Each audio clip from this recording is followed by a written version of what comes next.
እንቀጥላለን። አዲስ ቀን ላይ ናችሁ የተወደዳችሁ ተመልካቾች። አሁን ደግሞ የዶት ስትሪም መረጃዎች ናቸው የሚቀርቡት። ከተለያዩ ማህበራዊ ሚዲያ ምንጮች ደግሞ ምን ጉዳዮች ነበሩ ቫይራል የሆኑ ጉዳዮች የሚሉትን ትኩረት ያገኙ ጉዳዮች የሚሉትን በመዳሰስ ደግሞ አፎሚያ ክበበው ልታጋራን ስቱዲዮ ነው ያላችሁ። አፎሚያ እንዴት ነው? ቀደም ሲል የተወሰኑ ጉዳዮችን ስትጠቁሚን ነበር። አሁን ደግሞ በዝርዝር ተመልካቾችም እኛም እየጠበቅን ነው። ልክ ነው። ያው በማህበራዊ ትስስር ገጾች ላይ የተጋሩ መረጃዎችን የምንመለከትበት ሰዓታችን ላይ ደርሰናል። ቀዳሚ ወደ ሆነው መረጃችን አልፋለሁ። በትላንትናው ዕለት በኢትዮ ጅቡቲ የባቡር መንገድ ላይ የእሳት አደጋ መከሰቱን ተጋርተናል ማለት ነው። ምንም እንኳን የእሳቱ መነሻ መንስኤ ባይገለጽም ማለት ነው። ያው እሳቱን በጣቢያው ሰራተኞችና በአካባቢው ማህበረሰብ ርብርብ ለመክታት መቻሉ ተገልጿል። በኮንቴነር ውስጥ እንግዲህ የሞተር ዘይትን ጭኖ እየተጓዘ በነበረበት ወቅት እሳቱ እንደተከሰተ ነገር ግን ያው በተደረገው ርብርብ ደግሞ በቁጥጥር ስር ለማዋል መቻሉ ተመላክቷል። እንደሚታወቀው የባቡር ጣቢያው በተለይም ደግሞ ለኢኮኖሚ መነቃቃት ለኢኮኖሚ መፋጠንና ወጪ ቀናሽ የሆነ ደግሞ የመጓጓዣ መንገድ መሆኑ ይታወቃል። ከዚህም በተጨማሪ ከሌሎች ከመኪኖች ወይም በተለምዶ ትራክ ከምንላቸው በአንጻር ሲታይ ደግሞ ለአየር መለወጥም የራሱ የሆነ አስተዋጽኦ ያለው ነው። የካርቦን ዳይኦክሳይድ የልቀት መጠኑ ዝቅተኛ በመሆኑ ተመራጭ እንደሚሆን ይታወቃል ማለት ነው የባቡር ጉዞ። በዚህም ያው በትላንትናው ዕለት ተከስቶ የነበረው የእሳት አደጋ በቁጥጥር ስር መዋሉ ተገልጿል ማለት ነው። ተከታዩ መረጃችን ከኮንትሮባንድ ጋር የተያያዘ ነው። ያው ከ24 ሚሊዮን ብር በላይ የዋጋ መጠን ያለው የኮንትሮባንድ ቡና በቁጥጥር ስር መዋል መቻሉ ተገልጿል። ያው መነሻውን ከአዲስ አበባ በማድረግ ወደ ደብረ ብርሃንና ከአዲስ አበባ ደግሞ ወደ ባህር ዳር እያደረገ በነበረበት ወቅት በኢትዮጵያ ፌዴራል ፖሊስና በማህበረሰቡ የተቀናጀ ስራ በቁጥጥር ስር ለመዋል መቻሉ ተገልጿል ማለት ነው። ከ370 ኩንታል በላይ የሆነ መጠን ያለው ቡና ነው ማለት ነው። በዚህም ያው ማህበረሰቡ ላደረገው ድጋፍ ብሎም ደግሞ ከዚህ በኋላ ለሚሰሩ ስራዎች ደግሞ አሁንም አስተዋጽኦ ማድረግ እንዳለበት የኢትዮጵያ ፌዴራል ፖሊስ ጥሪውን አቅርቧል ማለት ነው። ያው ኮንትሮባንድ ስር የሰደደ እየሆነ ከመጣ ሰንበት በት ብሏል። ይህንን ድርጊት ደግሞ ለመቋጨት ከማህበረሰቡ ጋር መሰራት እንዳለበት የተነሳ ጉዳይ ነው። ከዚህ ጋር ተያይዞ ደግሞ ሌላው የተጋራ ነው መረጃ የሶማሊያ ክልልም እንደዚሁ በተያዘው አመት ከ1.3 ቢሊዮን ብር በላይ በኮንትሮባንድ የሚንቀሳቀሱ ሸቀጦችን በቁጥጥር ስር መዋሉን አስታውቋል ማለት ነው። ይህ እንግዲህ መንግስት ማግኘት ያለበትን ገቢ የሚያሳጣ ኢኮኖሚ እንዳይረጋጋና እንዲደቅ የሚያደርግ ተግባር በመሆኑ ማህበረሰቡ ገዛውን ሊያደርግ ወይም ደግሞ ተሳትፎውን ሊጨምር ይገባል ሲል በትላንትናው ዕለት በመረጃው አመላክቷል ማለት ነው። የሶማሌ ክልል እና ሌሎችም አካባቢዎች ላይ በተለይ የጠረፍ አካባቢዎች ላይ የኮንትሮባንድ ንግድ አለ። ደግሞ ከፍተኛ ቁጥጥር እየተደረገ እንደዚህ እንደ ቡናው ራሱ በቁጥጥር ስር የሚውሉ የሀገር ውስጥ ምርቶች እንዲሁም ከውጭ የሚገቡ ደግሞ በተለይ ጊዜ ያለፈባቸው ምርቶች ወደ ሀገር ውስጥ ለማስገባት የሚደረጉ ጥረቶች በቁጥጥር ስር እየዋሉ እየተመለከትን ነው። እንደ አይነት ስራዎች ተጠናክሮ መቀጠል ያለባቸው ይመስለኛል። የሚያሳየው ይሄ ነው። ልክ ነው። አንተም ያነሳው የምግብና የመድኃኒት ኮንትሮባንድ ሲስፋፋ ከኢኮኖሚው ባሻገር የጤናም ተጎጂነትን የሚጨምር ነው በማህበረሰቡ ላይ። ከዚህም በተጨማሪ ያው ኮንትሮባንድ በእኛ ሀገር ብቻ ሳይሆን በዓለም ሀገራት ላይ የሚተገበር ህገወጥ ተግባር መሆኑ ይታወቃል። ነገር ግን ሀገራቱ የሚያስተናግዱበት መንገድ ነው የሚለያየው። ሀያል ከምንላቸው ከና አሜሪካ ጀምሮ በአፍሪካ ሀገራት ላይ ስር የሰደደ ድርጊት ነው። ይህንን ለመቆጣጠር እንግዲህ ድንበር ላይ ጥብቅ የሆነ ቁጥጥር ከማድረግ ዘመኑ የዋጀውን ቴክኖሎጂ እስከመጠቀም ድረስ የደረሰ ቁጥጥር የሚያደርጉ ሀገራት አሉ። ከዚህ በተጨማሪ በቁጥጥር ስር ከዋሉ በኋላ ደግሞ እንዳያዳግም የሚያደርጉ እርምጃዎችን የሚወስዱ ሀገራት አሉ። እንደ ፊንላንድ ደግሞ ያሉ ሀገራትን ብንመለከት ኮንትሮባንድን ለመግታት ከማህበረሰቡ ጋር ነው የሚሰራው። ማህበረሰቡን ሰፊ በሆነ መልኩ ተሳታፊ በማድረግ እንደሚሰራ ተገልጿል ማለት ነው። ይህንን ስናደርግ ሙስናን አላስፈላጊ የሆኑ ደግሞ ወንጀል ላይ የተሰማሩ ቡድኖችን የመቀነስ ወይም ደግሞ የመክታት ሂደት መሆኑ ተመላክቷል ማለት ነው። በዚህም ያው ለማህበረሰቡ የቀረበው ጥሪ ይህ ነበር ማለት ነው። ወደ ተከታዩ መረጃችን እናልፋለን። የኢሚግሬሽንና ዜግነት አገልግሎት እንግዲህ አሰራሩን እያዘመነ መሆኑን አስታውቋል። እንደሚታወቀው የዲጂታል ኢትዮጵያ ንቅናቄ በተለያዩ ተቋማት ላይ ያሉ አሰራሮችን ማዘመን ተገልጋዮች ወደ ተቋሙ ሳይሆን ተቋሙ ወደ ተገልጋዩ ያለውን ተደራሽነት እያሰፋ ይገኛል። ይህም ተቋም እንግዲህ በቅርቡ በተለይም አዲስ ፓስፖርትን አስተዋውቆናል። ያም ፓስፖርት በዓለም አቀፍ የሆነ ደረጃውን የጠበቀ ነው።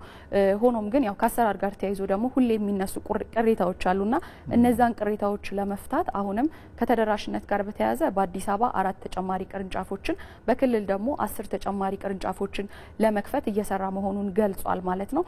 በግብ ደረጃ ግን ያው ቅልጥፍናን ማሳደግና ደህንነቱ የተጠበቀን አገልግሎት መስጠት ደግሞ እንደ ግብ የተያዘ መሆኑን የአገልግሎቱ ዋና ዳይሬክተር ሰላማዊት ዳዊት በትላንትናው ዕለት ያው ከኤቢሲ ጋር በነበራቸው ቆይታ ሊያጋሩ ችለዋል ማለት ነው። ከዚህ ጋር ተያይዞ አሁንም የሚነሱ በርካታ የአሰራር ክፍተቶች መኖራቸውን በማመላከት ወደፊት እነሱን ለመፍታት ከዛም ልቆ እንደውም ቤት ለቤት የሆነ ስራ ተገልጋዩ ሳይመጣ በቤቱ ሆኖ ቀላል ነው በጣም ያው ብዙ ጊዜ ከኢሚግሬሽን ጋር ተያይዞ የሚነሱ በርካታ ቅሬታዎች አሉ አይደል ተገልጋዮች። ነገር ግን አሁን ላይ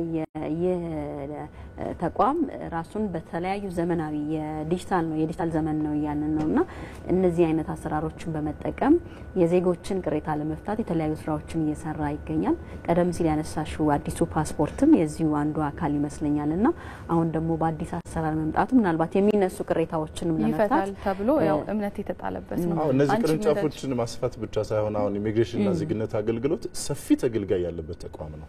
ምናልባት ወደ ብሔራዊ አካባቢ ሄዳችሁ ከሆነ በአካባቢው በርካታ ወጣቶች ተቀምጠው ነው የምትሉትና ግርግሩ በጣም ሰፊ ነው። ይሄ ማለት ተገልጋዩ በጣም ሰፊ ነው ማለት ነው። ተቋሙ ውስጥ ገብተው ከሚገለገሉት በተጨማሪ ውጭ ላይ ያለው ወረፋ ያልደረሰው ሰው ምን ያክል ከፍተኛ ቁጥር እንደሆነ ማየት እንችላለን። ይሄን ቅርንጫፍ በማብዛት ብቻ አትመልሹ።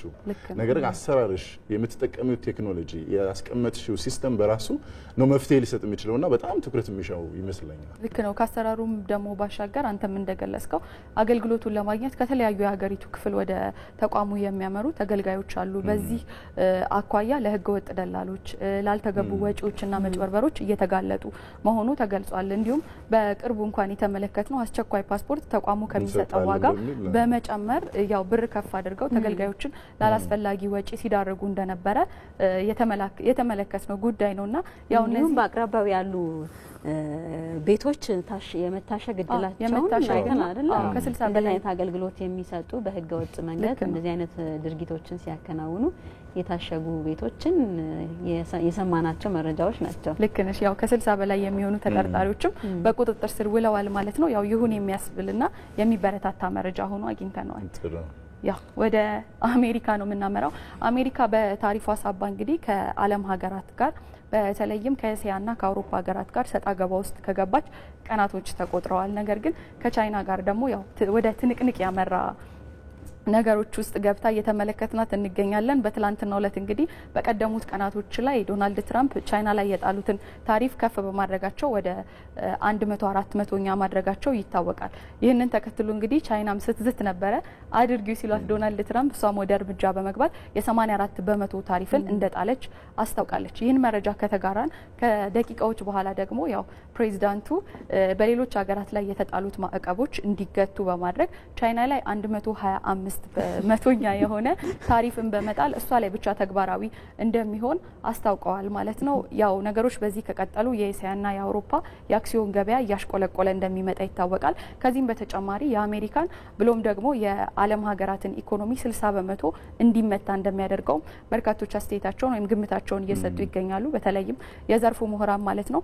ነገሮች ወዴት ያመሩ ይሆን የሚለውን ለመገመት አዳጋች የሚያደርገው ደግሞ ቻይና ማንኛውም ኢኮኖሚ ነክ የሆነ ጦርነትን ለማድረግ ዝግጁ ነኝ አሁንም ቢሆን ወደ ኋላ አልልም አላፈገፍግም። በነገራችን ላይ ዶናልድ ትራምፕ ዳግም ስልጣን ከመያዛቸው አስቀድሞ የመጀመሪያው ስልጣን ላይ በነበሩበት ወቅትም እንደዚሁ ከቻይና ጋር የንግድ ጦርነት ውስጥ እንደነበሩ እናስታውሳለን አይደል? ልክ ነው። ያ የንግድ ጦርነት ዓለምን በብዙ መንገድ ሲጎዳ ታይተናል። በተለይም የትራምፕና የቻይናው መሪ የሚያደርጉት ፍጥጫ የሁለቱ ሀገራት ጉዳይ ብቻ ሆኖ አይደለም። ስለዚህ አሁን ላይ የሚከሰተው ችግር መገመት ከባድ ይሆናል ብዬ ማለት ነው። ከያኔው በመነሳት ልክ ነው። አንቺ እንዳልሽው ሁለቱ ሀገራት በኢኮኖሚ በቴክኖሎጂ በተለያዩ ዘርፎች ላይ እኩል ደረጃ ላይ ያሉ ምንም እንኳን ቻይና አዳጊ በሚባሉ እያደጉ ካሉ ሀገራት ብትመደብም ነገር ግን ያላት ደግሞ የቴክኖሎጂ መልከ ብዙ የሆነ ደረጃዋ ከአሜሪካ ጋር የሚገዳደር መሆኑ ይታወቃል። በዚህም እንግዲህ እሳቸው ደግሞ አሜሪካ ብቻ ሀያል የሆነች ሀገር እንድትሆን በማድረግ ሂደት ውስጥ በተለይም ይህ የታሪፍ ውሳኔ ደግሞ የአሜሪካን የበላይነት ከማስጠበቅ አኳያ ምን ይዞ ይመጣል የሚለውን የምንመለከት ይሆናል ማለት ነው። መልካም እናመሰግናለን።